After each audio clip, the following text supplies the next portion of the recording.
वह रात थी जब माधव अपना रात का खाना समाप्त करके सोने की तैयारी कर रहा था।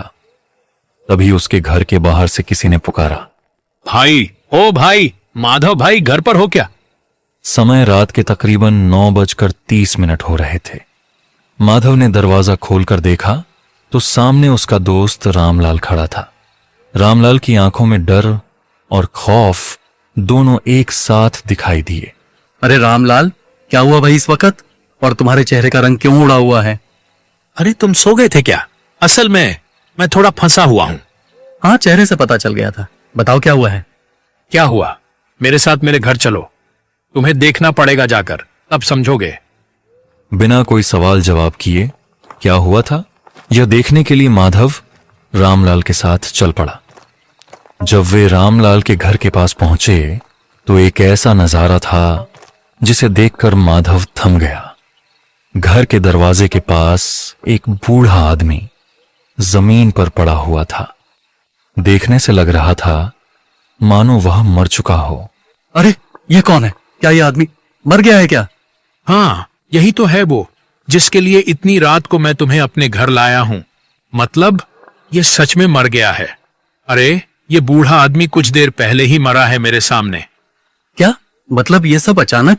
अरे कैसे यार, कुछ समझ नहीं आ रहा। ठीक से बताओ ना। सुनो, फिर मैं तो रात का खाना खा रहा था। अचानक एक आवाज सुनकर मैं बाहर निकल आया। उसने कहा, घर पे कोई है क्या? थोड़ा पानी मिलेगा? मैंने पूछा, कौन हो आप इतनी रात को यहाँ? पर उसने बस पानी मांगा। मैं पानी लेकर आया और देखा कि वह जमीन पर पड़ा हुआ था। सामने जाकर देखा तो अरे ये तो मर चुका था, सांस नहीं आ रही थी। रामलाल की आवाज डर से कांप रही थी। अब मैं क्या करूं?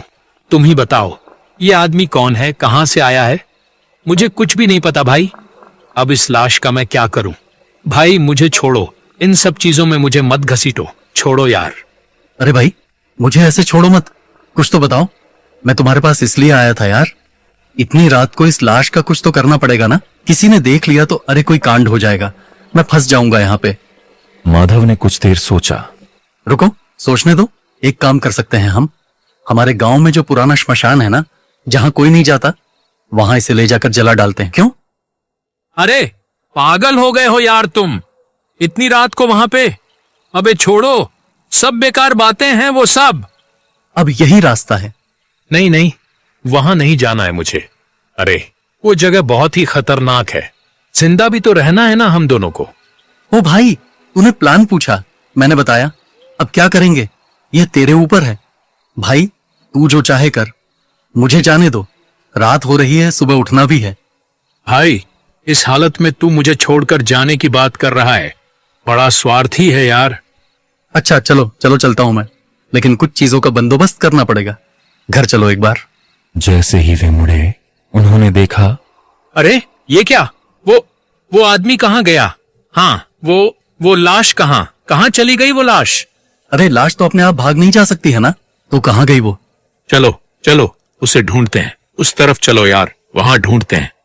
सब जगह पर ढूंढने के बाद जब वे वापस घर के सामने आकर पहुंचे तो लाश तो वहीं पर पड़ी हुई थी, बिल्कुल पहले जैसी, उसी हालत में।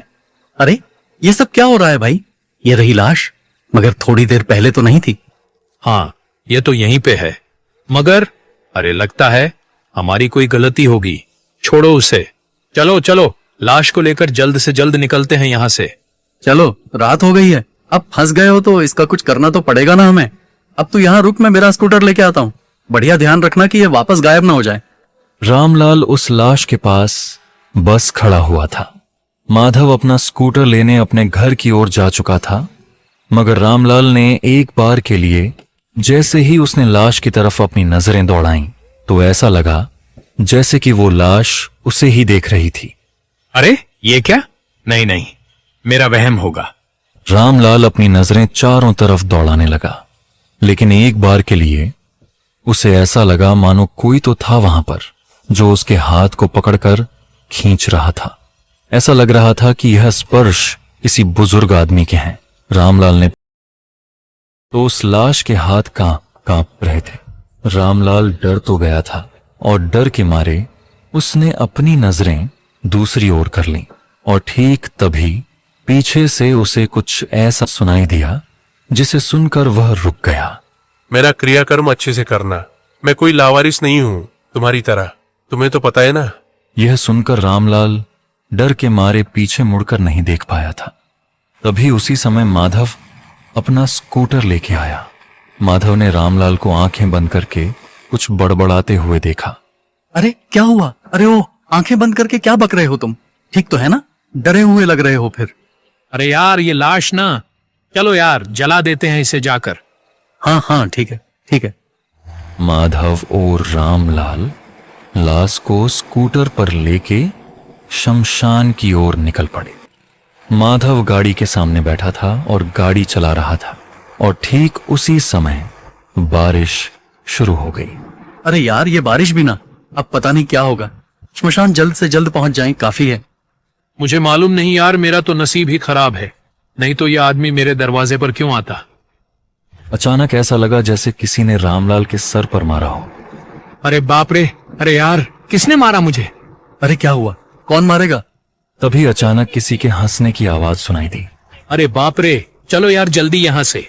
ये लाश, ये तो जिंदा लाश है। ये मुझे कुछ कहना चाह रही है यार। चलो जल्दी चलो, इसे जला डालते हैं। चलो। क्या? अरे क्या भाग रहे हो तुम? क्यों? क्या हुआ? अरे मैं कुछ बता नहीं सकता तुम्हें यार, तुम जल्दी चलो। माधव ने गाड़ी रोक दी और रामलाल के पास आकर पूछा, ए बताओ आगे क्या हुआ है, बताओ। अरे डर के मारे तुम तो कांपने लगे हो बे, बताओ। ओ भाई, मैंने जो देखा, सुना और महसूस किया है ना। अरे यार सुनो सुनो सुनो, वो सब वहम है तुम्हारा। शांत हो जाओ। हाँ शांत होकर तुम एक काम करो, तुम गाड़ी चलाओ, लाश लेकर मैं बैठता हूँ। हाँ ये सही रहेगा, सही रहेगा। अब माधव स्कूटर के पीछे बैठा था और रामलाल स्कूटर चला रहा था। ठीक उसी मौके पर तूफान आ गया। अरे यार, इसी बात का डर था। अब बारिश और भी तेज हो गई है तो और परेशानी होगी, रास्ता भीग जाएगा पूरा। हाँ यार, गाड़ी चलाना भी मुश्किल हो जाएगा, इतना तेज तूफान है। तूफान का नजारा और तेज हो गया और उस नजारे में जो लाश थी वह भी भीगने लगी। यहां तक कि गाड़ी चलाना भी मुश्किल हो गया था। अब मुझसे नहीं हो रहा भाई, और नहीं। हाँ हाँ तुम्हारी बात बिल्कुल सही है। इस हालत में तो गाड़ी चलाना मुश्किल है भाई। तुम स्कूटर को एक साइड कर दो। वे दोनों जाकर एक सुरक्षित जगह पर खड़े हो गए, मगर वह लाश स्कूटर पर अकेली पड़ी हुई थी।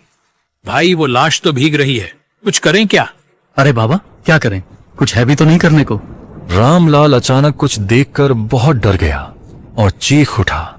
अरे अरे वो देखो भाई, वो देखो, वो लाश उठ के बैठी अपने आप।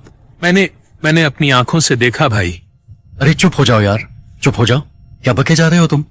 अरे वो लाश है, अपने आप उठकर कैसे बैठ जाएगी वो? अरे मैंने देखा है। अरे यार मैं झूठ क्यों बोलूंगा? हाँ बस ये सब सिर्फ तुम्हें दिखाई दे रहा है। अरे मैं भी तो हूँ तुम्हारे पास खड़ा, मुझे तो कुछ नहीं दिखाई दे रहा भाई। सुनो सुनो मेरी बात, मैं कहता हूँ कि ये लाश तुम्हारे घर के सामने मिली है ना, इसलिए तुम्हें वहम हो रहा है और कुछ भी नहीं। हाँ समझे? अब सुनो, एक बार ये बारिश बस रुक जाए तब श्मशान जाकर इस लाश को जला देंगे, बस सब खत्म। जैसे ही एक बार यह बारिश रुकी तभी वे लोग स्कूटर लेकर निकल पड़े। स्कूटर चलाने का भार इस बार भी माधव ने रामलाल को दिया था, क्योंकि लाश को लेकर वह काफी डरा हुआ था। देखते ही देखते वे दोनों श्मशान में पहुंच गए, जो कि बहुत ही डरावना था। बिल्कुल सुनसान सन्नाटा। ये इतना खाली क्यों है? अरे भाई, रात के 11 से 12 बजे इस श्मशान में गांव के तुम्हें कौन मिलने आएगा यहाँ पे? नहीं वो बात तो ठीक है, मगर ये जगह बहुत ही अजीब और डरावनी सी है। हाँ वैसे बात तो सही है, ये तो होना भी चाहिए। अब जितनी जल्दी हो सके काम निपटा कर चलो, यहाँ से निकलते हैं। अच्छा एक बात बताओ, ये यहाँ पे कोई आता है क्या? पता नहीं किसी ने देख भी लिया तो। अच्छा हमारे पास जो माचिस था ना, वो तो गीला हो चुका है ना? हाँ लाइटर मेरे जेब में है, फिक्र की बात नहीं। अरे वाह, फिर तो ठीक है, चलो लाश को उतारते हैं पहले। दोनों ने मिलकर लाश को पहले तो नीचे उतारा, उसके बाद माधव अंदर गया श्मशान के, एक बार चेक कर लेने के लिए। हाँ भाई मामला साफ है, चलो चलो लाश को पहले तो जला देते हैं तो हो जाएगा काम। ठीक उसी वक्त जैसे ही दोनों ने मुड़कर पीछे देखा तो उन्होंने देखा कि लाश तो वहां पर थी ही नहीं। अरे ये लाश लाश कहाँ गई भाई? और यार तुम तो यहीं पे थे ना, तुमने देखा नहीं क्या? नहीं यार, मैं तो वो अंदर देख रहा था कि सब ठीक है। मैंने यहां देखा नहीं, पता नहीं क्या हुआ। अब यार मुझे डर लग रहा है, मैं सच कहता हूं। अरे ठीक है ठीक है ठीक है, शांत हो जाओ शांत हो जाओ। हाँ मैं देखता हूँ। हाँ जो करना होगा अभी करना होगा। उधर देखो। फिर देखा कि लाश तो वहीं पर पड़ी हुई थी, बिल्कुल पहले की तरह। अरे भाई ये सब क्या हो रहा है? ये लाश अपने आप वहां कैसे पहुंच गई? छोड़ो यार वो सब, चलो लाश लेकर आते हैं, चलो। और वे लोग धीरे धीरे लाश की तरफ जा रहे थे ताकि उसे उठाकर यहां ला सकें और जला सकें। और जैसे ही उन्होंने लाश को उठाने की कोशिश की, वे दोनों डर के मारे वहीं पर रुक गए, क्योंकि वह अपने आप उठकर बैठ चुकी थी। उसकी आंखें मानो बंद थीं और वे दोनों डर के मारे वहीं पर सहम गए थे। ये क्या हो रहा है भाई? ये कोई वहम नहीं हो सकता मेरे भाई, ये कुछ और है। रामलाल और माधव आंखें लगे, और जब माधव ने आंखें खोली, अरे अरे वो लाश वो पहले जैसी हो गई थी बिल्कुल। चलो यार जल्दी चलो, लाश को ले जाकर जला देते हैं यार, जल्दी चलो। उन्होंने जल्द से जल्द लाश को उठाया और श्मशान के अंदर ले जाने लगे। उन्हें ऐसा लग रहा था कि कोई तो था जो उन्हें देख रहा था। रामलाल ने पीछे मुड़कर देखने की कोशिश की, मगर रुको, हे रुको, पीछे मुड़कर मत देखना बिल्कुल भी। हाँ वो सब आत्माएं हैं जिनकी वजह से आज ये श्मशान इतना सन्नाटा छाया हुआ है। चलो वहां जाकर बैठते हैं, चलो। चारों तरफ से हंसने की आवाजें आ रही थीं। कोई हंस रहा था उनके चारों तरफ, और वो लाश, उसकी हंसी की आवाज उन्हें सुनाई दे रही थी, मानो वह अभी तक जिंदा हो। माधव को खरोत पर पूरा भरोसा था। उसने लाश के ऊपर तेल डाला और लाइटर निकालकर ऑन करने जा रहा था कि तभी वो लाश, वो जिंदा हो चुकी थी, फिर से उठकर बैठी थी। वो उन दोनों की तरफ देखकर, गुस्से भरी आंखों से देखकर वो बोली, इस श्मशान में मुझे लाकर बहुत बड़ी गलती कर दी है, और मेरी मौत के लिए भी जिम्मेदार तुम लोग ही हो। एक मिनट, ए बाबा, हमने आपको कहां मारा? आप तो खुद आए थे मेरे दोस्त के दरवाजे पे मरने के लिए, और अब हमें ब्लेम कर रही है। मैं नहीं आया था क्या? और नहीं तो क्या? तुम लोगों को मुक्ति तो मैं दूंगा, पर मुक्ति क्या मुझे मिली है? बता लड़के, क्या नाम है तेरा? तूने क्या किया है मेरे साथ? तुझे तो अच्छे से पता है। मेरी इज्जत लूट के, मुझे मार के भी तुझे चैन नहीं मिला। तू राक्षस है, राक्षस। अरे मैं एक परिवार का मुखिया हूं, अब उनका क्या होगा? मुझे माफ कीजिए, छोड़ दीजिए। मुझे पता नहीं मुझे क्या हो गया था। जैसे मैंने आपको देखा, मेरे दिमाग पे पता नहीं क्या चलने लगा, और बस मैं आपको ले आया। मुझे माफ कर दीजिए। इसलिए झूठ बोल के तू मुझे अपने घर ले आया, फिर लोगों के डर से तूने दम घोंटकर मुझे मार दिया, और फिर अपने दोस्त को भी साथ लेकर आया। खून करके तूने फिर बोला एक्सीडेंट है। वाह, क्या बढ़िया प्लान बनाया था तूने। पर अब तू कैसे बचेगा? मैं मार दूंगा तुझे। सब कुछ तेरी वजह से हुआ है। मेरा परिवार आज अनाथ हो गया तेरी वजह से, इसलिए कभी माफ नहीं करूंगा तुझे मैं। आज मेरे साथ इसी श्मशान घाट में तू भी मरेगा। अबे क्या सुन रहा हूं मैं ये सब? हाँ, तू इतना गिर गया था एक बुजुर्ग के साथ, तूने ये सब? छी छी छी, लानत है तुझ पे। शर्म आती है मुझे तुझे दोस्त बोलने में, मुझे घिन आती है। अरे तू इतना नीचे गिर गया रामलाल? तूने किसी की जान ले ली, और फिर मेरे पास आया था क्योंकि तू फंस गया था, इसीलिए तू मुझे फंसाने आया था। गलती हो गई, बहुत बड़ी गलती हो गई। माधव, तुम तो मेरे दोस्त हो ना भाई, मुझे बचा लो, इस आदमी से बचा लो, मरने मत दो भाई, बचा लो मुझे। आज तू मेरे हाथों मरेगा, मेरे हाथों। इतना कहकर उस आत्मा ने माधव के दोस्त रामलाल को पकड़कर वहां लेकर जा रही थी, ठीक वहां जहां अब तक वह लाश पड़ी हुई थी। रामलाल चीख रहा था, चिल्ला रहा था, लेकिन वहां सुनने वाला कोई नहीं था। बस माधव अकेला खड़ा चुपचाप सब कुछ देख रहा था।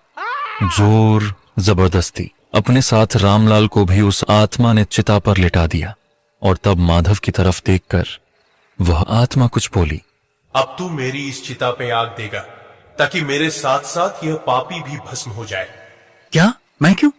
नहीं नहीं, मुझे छोड़ दीजिए। मुझे ये सब नहीं करना। मुझे किसी की हत्या नहीं करनी। मुझे नहीं नहीं, छोड़ दीजिए। पर तू तो मुझे मुक्ति देना चाहता है ना? अगर मेरा क्रियाकर्म नहीं हुआ तो मुक्ति कैसे मिलेगी मुझे? और साथ ही तेरे इस दोस्त को भी मैं छोड़ नहीं सकती। इसे छोड़ दिया तो मेरी मुक्ति कैसे होगी? मेरे परिवार को जिसने अनाथ किया, मेरा खून किया, इसका मरना तो तय है। समय बर्बाद किए बिना जला दे हमें, नहीं तो मुझे मुक्ति नहीं मिलेगी। जला दे, जला दे, भस्म कर दे। इतना बोलकर उस आत्मा ने रामलाल के शरीर को छोड़ दिया और उस आत्मा का शरीर ठीक रामलाल के बाजू में गिरा हुआ था। माधव क्या करता? अब आपके साथ मेरा मुकाबला कैसे हो सकता है? मैं तो ये सब सोच भी नहीं सकता कि मैं आपसे लड़ूं, और मैं लड़ना चाहता भी नहीं, क्योंकि आप एक अच्छे इंसान थे और मेरे दोस्त ने जो किया वाकई गलत था। उसको सजा मिलनी तो चाहिए जरूर। मेरे यार रामलाल, तूने जो किया था, तेरा तो ऐसा ही कुछ हाल होना था ना। अब बस शांत हो जा मेरे यार। इसके बाद जो नजारा शुरू हुआ वह नजारा वाकई खौफनाक था। एक तरफ उसका दोस्त जो अपने पाप की अग्नि में जल रहा था, उसकी चीख माधव के कानों को, उसके दिल को छू रही थी, और दूसरी तरफ वह आत्मा, उसकी हंसी पूरे श्मशान को एक अलग ही मंजर दे रही थी। माधव यह सब सुन के मन ही मन सोच रहा था कि भगवान, हाँ, हो सकता है कि मेरा दोस्त दोषी था, पापी था, बहुत बड़ा पाप किया था उसने, मगर आपसे एक ही विनती है कि मेरे दोस्त की आत्मा को मुक्ति देना, उसे सुधरने का एक मौका देना।